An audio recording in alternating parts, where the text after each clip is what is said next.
Saat ini, Pratiwi Novianti tengah jadi sorotan lantaran menyuarakan keluh kesahnya karena tak terima anak asuh diambil paksa oleh dinas sosial. Bahkan setelah seluruh anak asuhnya diambil Dinsos, Pratiwi Novianti kini menyinggung soal sikap kemanusiaan yang selama ini ia perjuangkan sendiri, dilansir dari akun Instagram @pratiwinovianti pada Selasa 1 Agustus. Dalam unggahan di media sosialnya, Pratiwi Novianti mengungkapkan keluh kesahnya usai para anak asuhnya dijemput paksa oleh petugas dinas sosial. Hal tersebut sontak membuat Pratiwi Novianti menyinggung soal biaya yang ia tanggung dalam merawat semua anak asuhnya hingga ODGJ yang ia temui. Tak hanya itu saja, Pratiwi Novianti juga tak terima lantaran dirinya dilaporkan seolah memiliki kesalahan. Padahal selama ini dirinya melakukan hal baik dengan merawat banyak anak terlantar. Masalah ini banyak menarik atensi publik yang penasaran mengenai sosok dari Pratiwi Novianti. Sosok Pratiwi Novianti adalah seorang YouTuber yang kini aktif menjadi pemerhati ODGJ atau orang dalam gangguan jiwa. Wanita cantik kelahiran 1990 ini memiliki jiwa sosial tinggi, terkhusus terhadap ODGJ.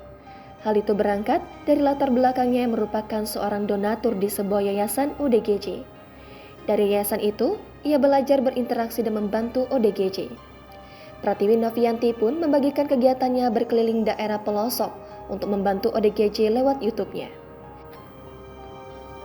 Bahkan diketahui bahwa ia juga merawat banyak anak terlantar yang ia temui. Ia mengasuh semua anak dan memberikan perhatian cukup untuk segala kebutuhan para balita yang tak memiliki kasih sayang dari orang tuanya. Perjalanan Pratiwi Novianti dalam membantu orang-orang tak selalu berjalan mulus. Selama berkiprah membantu para ODGJ, wanita yang juga akrab disapa Teh Novi atau Neng Novi ini semakin dikenal saat membantu kehidupan ODGJ Ibu Eni dan anaknya Tiko. Meski demikian, ia pernah dilaporkan ke polisi oleh keluarga anak yang dirantai di Bekasi pada Agustus 2022. Keluarga tersebut menduga Pratiwi Novianti tidak ikhlas dalam memberikan bantuan karena diindikasi hanya bahan untuk membuat konten. Ternyata wanita cantik itu dulunya seorang pramugari di sebuah maskapai ternama di Indonesia. Namun setelah 8 tahun bekerja, ia memutuskan resign dari pekerjaannya itu tepat di masa COVID-19. Sejak saat itulah ia merasa senang menjalani berbagai aksi sosial. Di sisi lain, mengetahui kehidupan pribadinya, Pratiwi Novianti diduga belum menikah.